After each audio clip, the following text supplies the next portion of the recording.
Second step के अंदर हम अपनी स्लाइड के बैकग्राउंड कलर को चेंज करेंगे। ऐसा करने के लिए मैं डिजाइन के टैब में चला जाता हूं और यहां पर अवेलेबल पहले से थीम्स में से मैं किसी भी थीम को सेलेक्ट कर सकता हूं। थीम्स का एक्चुअली कॉन्सेप्ट यह है कि तमाम स्लाइड्स पर वो एक ही जैसे colours, font style, font size apply कर देता है। तो यहां पर बने बनाए थीम्स में से आपको जो भी थीम ठीक लगता है उसे आप सेलेक्ट कर सकते हैं और इससे बेनिफिट ये होगा कि तमाम स्लाइड पर एक ही जैसे स्टैंडर्ड्स कलर अप्लाई हो जाएंगे और आपकी स्लाइड एक बहुत ही खूबसूरत तरीके से डिजाइन हो सकती है, राइट। लेकिन जब आप थीम को सिलेक्ट करते हैं तो ये ख्याल रखिएगा कि तमाम स्लाइड पर स्टैंडर्ड कलर्स, यही कलर्स आ जाएंगे। अगर आप ऐसा नहीं चाहते, आप चाहते हैं कि हर स्लाइड का डिफरेंट कलर हो, जैसे कि जूनियर स्टूडेंट्स को मैंने खास तौर पे देखा है कि वो कलरफुल किस्म की प्रेजेंटेशन बनाते हैं। हालांकि ऑफिस के अंदर और प्रोफेशनल लाइफ के अंदर जब आप काम करते हैं यूनिवर्सिटीज के अंदर, तो स्लाइड का अपना एक स्टैंडर्ड थीम होता है, वो थीम आप यूज करते हुए काम करते हैं। लेकिन अज्यूम करें कि अगर आपको हर स्लाइड का बैकग्राउंड डिफरेंट करना है तो फिर आप क्या करेंगे?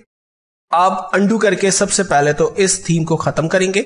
मेरी स्लाइड अगेन व्हाइट हो गई और अब मैं जा रहा हूं यहां से फॉर्मेट बैकग्राउंड के अंदर। इसी डिजाइन के टैब के अंदर हमारे पास ऑप्शन है फॉर्मेट बैकग्राउंड। फॉर्मेट बैकग्राउंड के अंदर 4 डिफरेंट कैटेगरीज के जरिए मैं अपनी स्लाइड के बैकग्राउंड कलर को चेंज कर सकता हूं। नंबर 1, सॉलिड फिल का ऑप्शन मेरे पास मौजूद है, जहां पर कलर के लिए बकेट दिया हुआ है। इस बकेट में से मैं अपने लिए जिस भी कलर को सिलेक्ट करना चाहूं उस कलर पे जस्ट मैं क्लिक करूंगा, मेरी स्लाइड का कलर उस तरह के कलर के अंदर तब्दील हो जाएगा। अगर मैं कोई बहुत ही हार्ड किस्म का कलर, बहुत डार्क किस्म का कलर अप्लाई करता हूं और अगर मुझे उसकी ट्रांसपेरेंसी को बढ़ाना है, लाइक मुझे उसमें उसको डल करना है कलर को, तो मैं इसकी ट्रांसपेरेंसी को जैसे जैसे यहां पर इंक्रीज कर रहा हूं, आप देखें कलर की जो ब्राइटनेस है या जो उसकी डार्कनेस है वो कम होती चली जा रही है। एक्चुअली कलर तो हमारा रेड रंग का था, लेकिन हमने ट्रांसपेरेंसी के जरिए उसको अपनी मर्जी से कंट्रोल किया। अगर सपोज करें कि कलर की जगह आपको ग्रेडिएंट फिल कलर चाहिए, सॉलिड कलर में सिंगल कलर अप्लाई होते हैं, जबकि ग्रेडिएंट के अंदर आप मल्टीपल कलर अप्लाई कर सकते हैं। जैसे ही आपने ग्रेडिएंट पे क्लिक किया, आप देखें नीचे प्रीसेट ग्रेडिएंट से रिलेटेड तमाम प्रॉपर्टीज आपके पास इनेबल है। मिसाल के तौर पर अगर मैंने प्रीसेट ग्रेडिएंट से कोई भी एक colour style like blue with white shade को मैंने सेलेक्ट किया, अब आप देख सकते हैं कि व्हाइट शेड इस पैटर्न के हिसाब से सेंटर में आ रहा है टॉप साइड पर। अगर मैं इसकी टाइप को रीडाई से चेंज करके लीनियर कर देता हूं तो इसका पैटर्न देखें चेंज हो चुका है। अगर मैं इसको रेक्टेंगुलर कर देता हूं तो ये डिफरेंट हो चुका है। अगर मैं इसको पाथ कर देता हूं तो ये डिफरेंट हो चुका है। तो आपके पास यहां पर डिफरेंट वेराइटीज अवेलेबल है। आप जिस तरह से भी अपने स्लाइड के कलर को सेट करना चाहें, ग्रेडिएंट कलर को सेट करना चाहें, वो आप कर सकते हैं। इस सिचुएशन में मैंने रीडाइल को सेलेक्ट किया, लेकिन इसकी direction blue colour top left side पर और white colour bottom right side पर आ रहा है। अगर मुझे इसकी डायरेक्शंस को चेंज करना है तो यहां पर दिए हुए डिफरेंट ऑप्शंस को मैं चूज कर सकता हूं और अपनी मर्जी की डायरेक्शंस मैं यहां पर डिफाइन कर सकता हूं। इस सिचुएशन में मैंने सेंटर में व्हाइट एंड देन आउटलाइंस या तमाम बाकी तरफ ब्लू कलर्स अप्लाई किए। अब इस कलर की जो स्टॉप पोजीशन है ये व्हाइट कलर है एंड देन उसके बाद ब्लू। अगर आप इन कलर्स को अपनी मर्जी से बढ़ाना या कम करना चाहें तो आप देखें यहां पर कितना व्हाइट एरिया आपको चाहिए। जैसे जैसे आप व्हाइट को कंट्रोल कर रहे हैं, आप देखें व्हाइट आपका कम होता जा रहा है और ब्लू शेड बढ़ रहा है और आप व्हाइट को बढ़ा रहे हैं। मैंने इस सेंटर वाले हैंडल के ऊपर क्लिक करते हुए, एरो पे क्लिक करते हुए इसकी पोजीशन को लेफ्ट और राइट जैसे जैसे मैं कर रहा हूं, आप देखें उसके इफेक्ट्स मुझे यहां पर नजर आ रहे हैं। अगर आप चाहते हैं कि सेंटर में व्हाइट के साथ ब्लू और ब्लू के साथ लेफ्ट और राइट ब्लू, व्हाइट और ब्लू हो और सेंटर में कोई और कलर, तो आप सेंटर नोड को सिलेक्ट करते हैं। नीचे कलर्स में आकर बकेट में से लेट सपोज मैंने यहां से येलो कलर ले लिया, तो आप देख सकते हैं कि व्हाइट शेड आ रहा है, सेंटर में व्हाइट है, फिर उसके बाद ब्लू है, येलो है और लास्ट में हमें ब्लू नजर आ रहा है।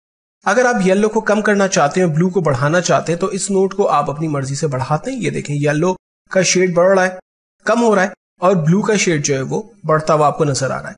तो आप अपनी मर्जी से ग्रेडिएंट कलर जिस तरह से चाहे क्रिएट करना वो आप कर सकते हैं।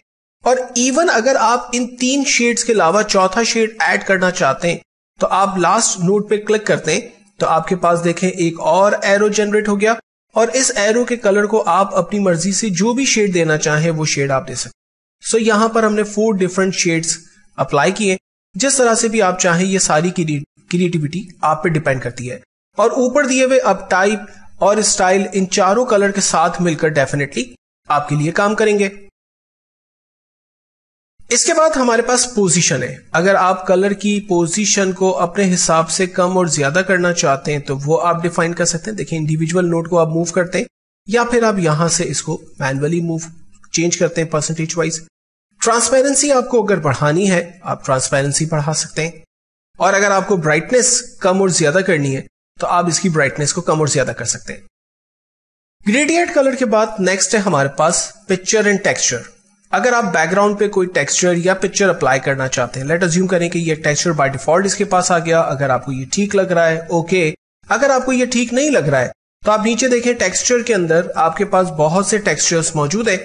आपको जिस भी किस्म का टेक्सचर चाहिए वो आप सेलेक्ट कर सकते हैं। आपके टेक्सचर की के हिसाब से आपकी स्लाइड डिजाइन हो जाएगी। अगर आप टेक्सचर बहुत हैवी किस्म का ले लेते हैं और आप उसकी ट्रांसपेरेंसी को बढ़ाना चाहते हैं तो आप देखें यहां पर उसकी ट्रांसपेरेंसी को आप बढ़ाकर उसको अपने हिसाब से एडजस्ट कर सकते हैं। लेकिन अगर सपोज आप टेक्सचर की जगह पिक्चर ऐड करना चाहते हैं, जो कि नॉर्मली आमतौर पे मैंने देखा है कि लोगों की कंपनीज के जो लोगो होते हैं वो आमतौर पे स्लाइड के बैकग्राउंड पे हमें नजर आ रहे होते हैं। तो ऐसी सिचुएशन में हम फाइल में जाते हैं और एप्रोप्रिएट पिक्चर को हम सिलेक्ट कर लेते हैं। लेट अज्यूम करें कि मेरे पास इस वक्त एक डमी पिक्चर मौजूद है। सो मैंने यहां से एक डमी पिक्चर सेलेक्ट की एंड देन सिंपली ओके किया। आप देखें ये पिक्चर मेरे पास बैकग्राउंड के अंदर नजर आ रही है, राइट। अब इस पिक्चर की ट्रांसपेरेंसी कितनी सॉफ्ट आप बढ़ाना चाहते हैं, आप अगर इस पिक्चर की ट्रांसपेरेंसी को कम करना चाहते हैं तो आप अपनी पिक्चर को यहां से कंट्रोल कर सकते हैं। अगर आप पिक्चर को नहीं देखना चाहते तो सिंपली आप फाइल पे जाकर पिक्चर को डिलीट कर सकते हैं, या फिर रीसेट बैकग्राउंड लास्ट में आपके पास ऑप्शन आ रहा है, आप उस पर क्लिक करेंगे, आपकी पिक्चर और जो भी पैटर्न्स वगैरह आपने अप्लाई किए वो सारी चीजें खत्म हो जाएगी। स्लाइड पर लास्ट ऑप्शन हमारे पास पैटर्न है। अगर हम इस पर कोई पैटर्न अप्लाई करना चाहते हैं अपनी स्लाइड पर तो यहां दिए हुए पैटर्न में से हम किसी भी पैटर्न पर क्लिक करते हैं, हमारी स्लाइड का पैटर्न चेंज हो रहा है। पैटर्न के लिए फोरग्राउंड कलर और बैकग्राउंड कलर आप अपनी मर्जी से डिफाइन कर सकते हैं। जैसे मेरे पास ब्लू लाइन आ रहा है स्ट्रिप्स और व्हाइट जो है वो बैकग्राउंड है। अगर अज्यूम करें कि मुझे रेड रंग की लाइन चाहिए और व्हाइट रंग की जगह फॉर एग्जांपल येलो रंग का शेड बैकग्राउंड पे चाहिए तो मैं अपनी मर्जी से टेक्सचर यहां पर क्रिएट कर सकता हूं।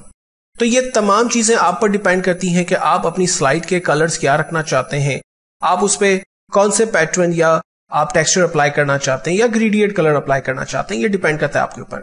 तो स्टेप नंबर 2 एक्चुअली यह है कि आप अपनी स्लाइड के को कोई कलर दें, बैकग्राउंड को कोई कलर दें। तो इस सिचुएशन में मैं जरा क्विकली ग्रेडिएंट पे जाकर एक कलर अप्लाई कर देता हूं लाइक दिस, और फिर इसके बाद हम स्टेप नंबर 3 के ऊपर बात करेंगे।